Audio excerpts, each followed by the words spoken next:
I'm not here to win your sympathy. I'm not looking for a pat on the back or a stay strong, brother. I just need to say this out loud before it eats through my chest like battery acid. My name's Marcus. I'm 42. I live in a town in East Texas where the summers try to kill you and everybody's business is everybody's business. People around here think they know my story. Veteran, landscaper, family man, the guy who built a decent life out of nothing and lost it all because the two people he trusted most decided he was too stupid to deserve the truth. I met my wife Diana when I was 24, fresh out of the army with a bum knee, a shoebox full of medals I never asked for, and a head full of noise that wouldn't shut up at night. I'd done 2 tours overseas. Came home to a 1-bedroom apartment that smelled like mildew and a refrigerator with nothing in it but ketchup and a 6-pack. I wasn't broken, not yet, but I was close. The kind of close where you stop returning calls and start sitting in your truck in parking lots for no reason. My buddy Ryan got me through it. We served together, same unit, same dirt, same nightmares. When I got back stateside, he was the only one who called. Not once a month, every single day. He drove 3 hours to drag me out of that apartment and take me fishing. Didn't ask how I was doing. Didn't try to fix me. Just handed me a rod and shut up. That's the kind of friend he was. Or that's what I thought. Ryan introduced me to Diana at a 4th of July cookout at his parents' place. She was standing by the cooler in a white sundress, laughing at something his mom said. She had this laugh, loud, unfiltered, the kind that made everybody around her smile whether they wanted to or not. I walked over, said something dumb about the potato salad, and she looked at me like I was the most interesting person at that party. Nobody had looked at me like that since before I shipped out. We started dating 2 weeks later. I was a mess, and she knew it. I'd wake up at 3 a.m., drenched in sweat, heart jackhammering, reaching for a rifle that wasn't there. She never flinched. Never told me to get over it. She'd just put her hand on my chest and say, "You're home. You're safe. I'm here." And something about the way she said it made me believe it. By 26, I married her. Small ceremony at the county courthouse. Ryan was my best man. He stood right next to me, clapped me on the shoulder, and said, "You got yourself a good one, brother." Don't mess it up. I promised I wouldn't. I got a job with a landscaping crew, learned the trade from the ground up, literally on my knees, pulling weeds in 103-degree heat for $9 an hour. But I was good at it. Good with my hands, good with people, good at turning somebody's dead yard into something worth looking at. Within 3 years, I had my own truck, my own crew, my own contracts. Named the company Green Line. Nothing fancy, just honest work. Then came Ellie. Diana went into labor on a Tuesday afternoon while I was laying sod for a dentist's office. I drove 90 miles an hour to the hospital, still covered in dirt, boots tracking mud down the hallway. When the nurse put that baby in my arms, everything went quiet. All the noise, the mortar rounds still echoing in my skull, the anxiety, the doubt, gone. Just this tiny face scrunching up at me like she was already annoyed. I remember whispering, "I got you. I'm never going anywhere." And I meant it. Every word. I built that kid's life like I was laying a foundation, brick by brick. I coached her t-ball team, even though I didn't know the rules. I sat through ballet recitals in a folding chair that was too small, clapping like an idiot.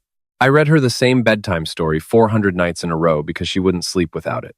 I put her on my shoulders at the state fair and let her eat cotton candy until she got sick on my neck. I didn't care. I would have carried her across the whole state if she asked. Ryan was always around. Uncle Ryan, Ellie called him. He'd show up on weekends, toss her in the air, bring her stuffed animals from gas stations. Diana loved having him over. Said it was good for Ellie to have a male role model who wasn't me. I laughed at that. Thought it was sweet. Ryan and I would sit on the porch drinking beer while Ellie chased fireflies in the yard, and I'd think, man, I got everything. Wife, kid, best friend, my own business. How'd a guy like me end up here? I should have paid attention. Should have noticed the way Diana smiled a little too quick when Ryan walked in. Should have caught the way she'd excuse herself to take a call in the other room when he texted. Should have wondered why Ryan started showing up even when I wasn't home. But I didn't, because I trusted them. Both of them. Completely. Ellie hit 14 and turned into a stranger. Overnight, it felt like. One day she was begging me to take her fishing. The next she couldn't stand the sound of my voice. Slammed doors. Eye rolls. Leave me alone became her whole vocabulary. I tried everything. Movie nights. Ice cream runs. Handwritten notes in her lunchbox that she probably threw away. Diana said it was hormones. She's a teenager, Marcus. Give her space. So I did. But it wasn't hormones. It was something else. something I wouldn't understand for another 4 years. When Ellie turned 18, Diana wanted to throw a big graduation party. Ellie was finishing high school, got accepted to a state college 2 hours away. Diana rented out the VFW hall, hired a caterer, invited half the town. I was proud, stupid proud. I figured this was my moment to reconnect. I had a speech written, practiced it in my truck for a week, told the whole story of Ellie's life, from the day she was born to now, every milestone, every memory. I wanted her to hear from my mouth in front of everyone how much I loved her. 2 days before the party, Diana asked me to grab a box of decorations from the attic. While I was up there, I found a shoebox I didn't recognize. Not mine, not Diana's usual stuff. I opened it because I'm nosy, and because nothing good has ever come from a hidden shoebox. Inside were letters, handwritten, dozens of them, and a DNA test kit, the kind you order online, already completed. The results were in a sealed envelope, but someone had opened it and taped it shut again. I sat on the attic floor with my knees pulled up and read every single letter. They were from Ryan to Diana, going back 18 years. Love letters, not the sappy kind, the real kind.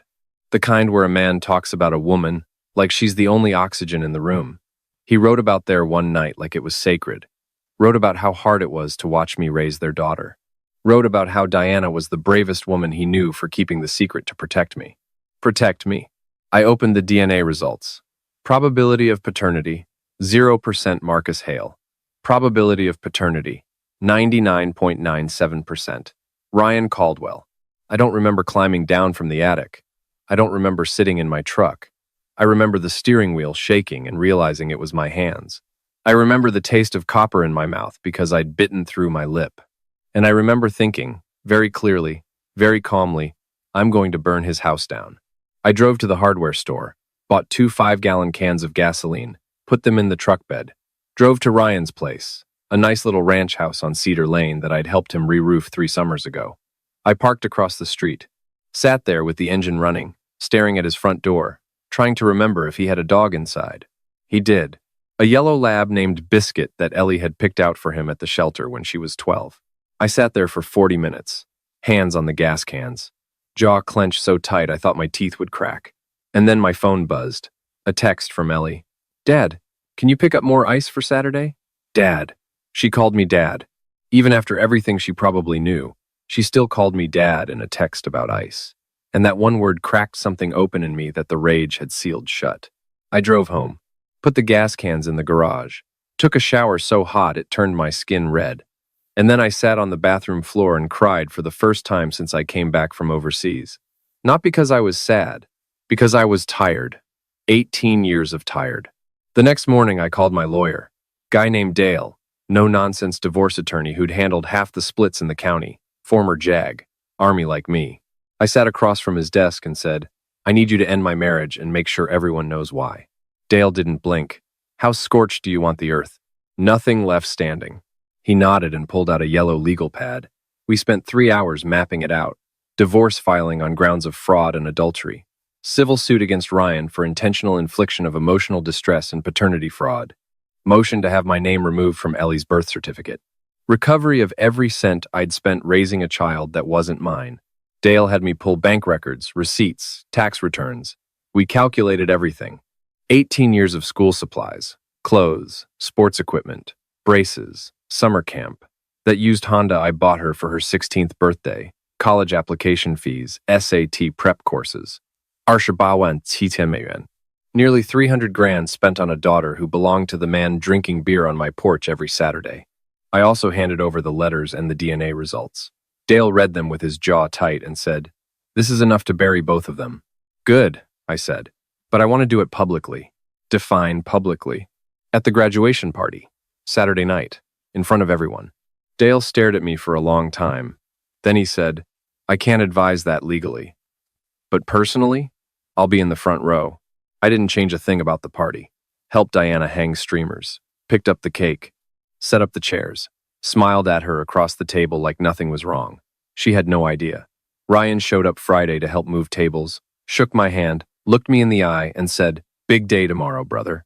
I squeezed his hand a little too hard and said, You have no idea. Saturday came. The VFW hall looked beautiful.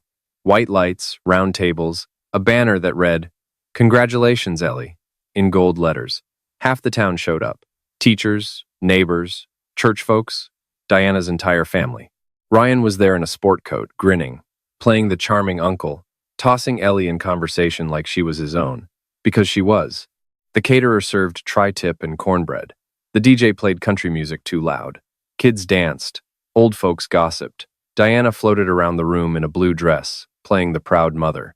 And I stood in the corner with a glass of sweet tea, watching all of it, feeling like a ghost at my own funeral. At 8:15, the DJ lowered the music. I walked up to the microphone.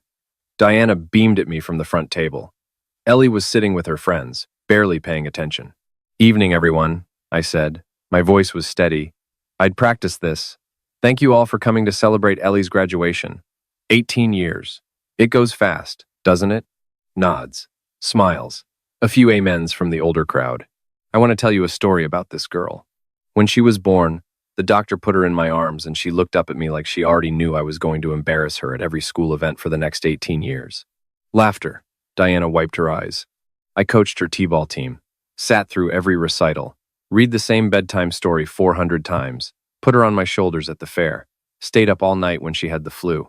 Drove her to school every single morning for 12 years because I wanted those 15 minutes in the car with her. Those were the best minutes of my day." Ellie was looking at me now. Really looking. Her eyes were glassy. "I gave this family everything I had. My time, my money, my heart, my entire life. Because that's what you do when you love someone.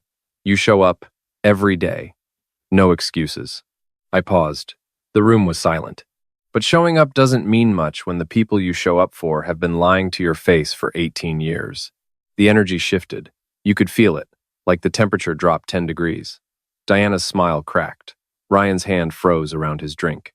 I reached into my jacket pocket and pulled out the DNA test results. Unfolded them slowly. Held them up. "This is a paternity test. It says I am not Ellie's biological father." Gasps. Whispers. Someone's fork hit a plate. "Her biological father is sitting right there." I pointed at Ryan. "My best friend. The man I served with. The man I trusted with my life. The man who's been sleeping with my wife and watching me raise his daughter like some kind of sick joke for 18 years. The room exploded. Not with fists, not yet. With noise. Chairs scraping. Voices overlapping. Diana standing up, hands shaking, screaming. "Marcus, stop! Please stop!" Ryan frozen in his chair like someone had nailed him to it. I wasn't done. Every letter. I pulled the stack from my other pocket. 18 years of love letters. From him to her. Talking about their daughter.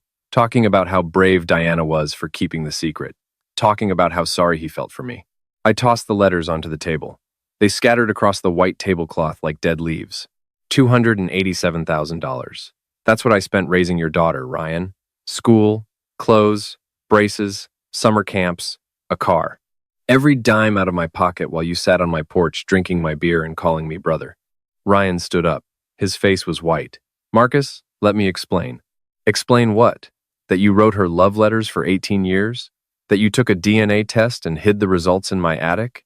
That you looked me in the eye yesterday and called me brother?" He opened his mouth. Nothing came out. Diana was crying now, full ugly tears, mascara streaming. "It was a mistake. One night. You were deployed. I was alone. I was scared." "You were scared?" I said. "I was getting shot at in a desert on the other side of the world.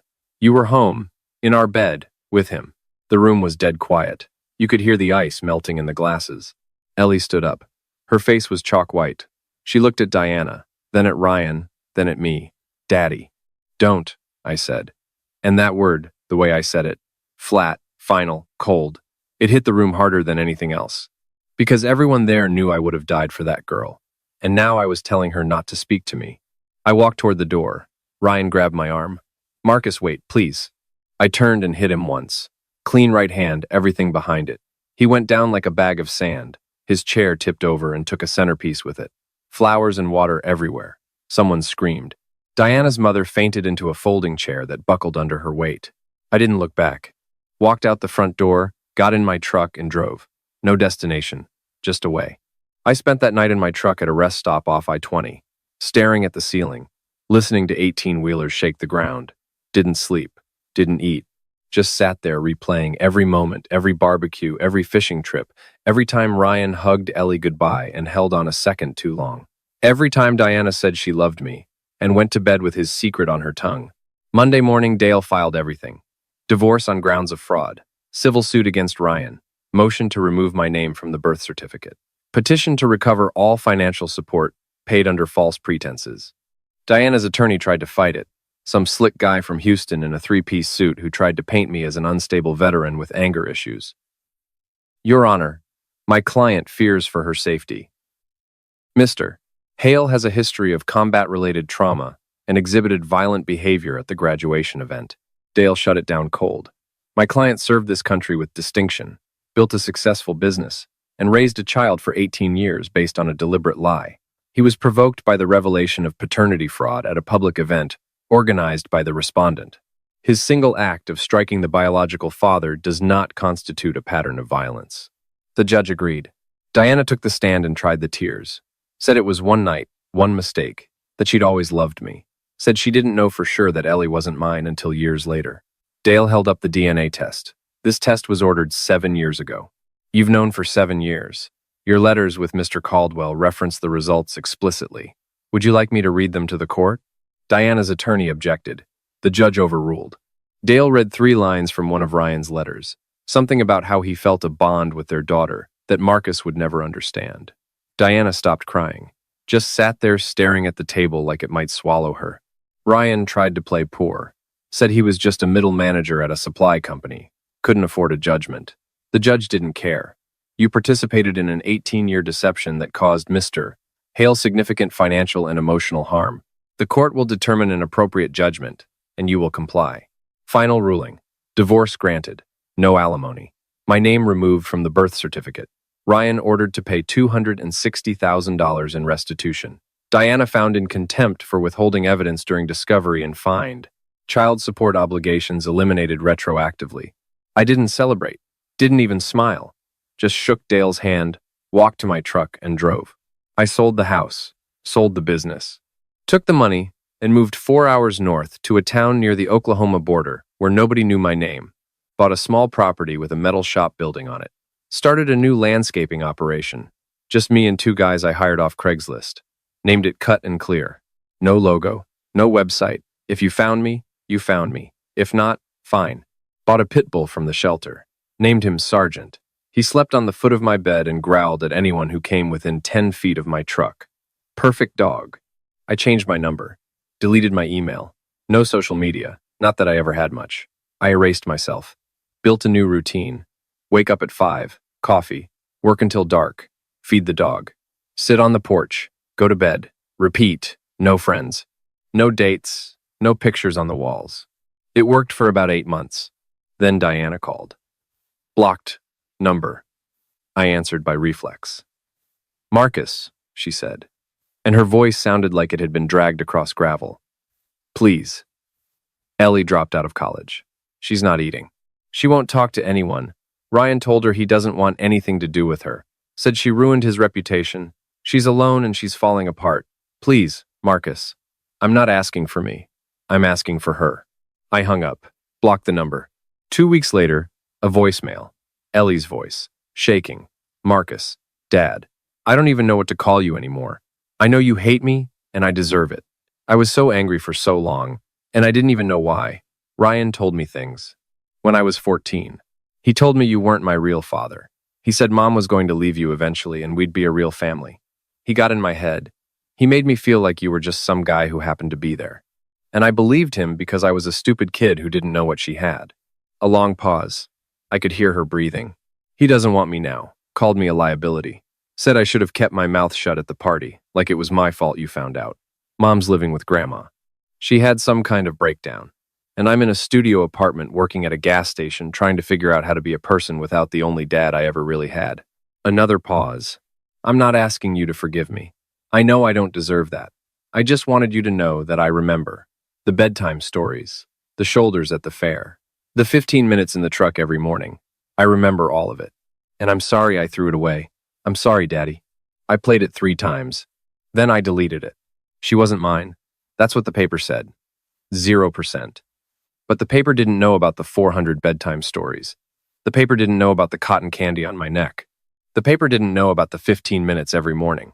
A month later, another voicemail. Her voice was different this time. Quieter, steadier, like she'd run out of tears and found something calmer underneath. Hey, it's me again. I know you're probably not listening to these. That's okay. I just wanted to tell you something. I got a new job, administrative assistant at a vet clinic.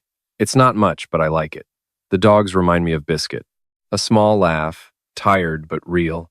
And I'm pregnant. About 4 months. The father's not in the picture. Big surprise, right? Guess I have a type. Men who disappear. Silence for a few seconds. I'm not calling to ask for money or help or anything. I think about you every day. I think about what you would say if I told you this in person. Probably something about how I need to eat more vegetables and stop staying up so late. I miss that. I miss you telling me boring stuff because you cared enough to say it. Her voice cracked. I'm going to figure this out, with or without anyone. But I wanted you to know that if you ever want to meet your grandchild, even though I know technically you're not, the door is open. It will always be open. I love you, Dad, even if you never want to hear that again. The message ended. I sat on my porch with Sergeant's head on my knee and watched the sun go down behind the tree line. Listened to the crickets start up. Felt the evening cool off just enough to remind you that Texas can be gentle when it wants to. I didn't delete the message. I don't know what that means yet. Maybe nothing. Maybe everything. Maybe some doors don't close all the way, no matter how hard you slam them. Or maybe I'm just a 2-year-old man sitting on a porch with a dog, trying to figure out if the worst thing that ever happened to me also gave me the best thing I ever had. I haven't called her back, but I haven't changed my number either.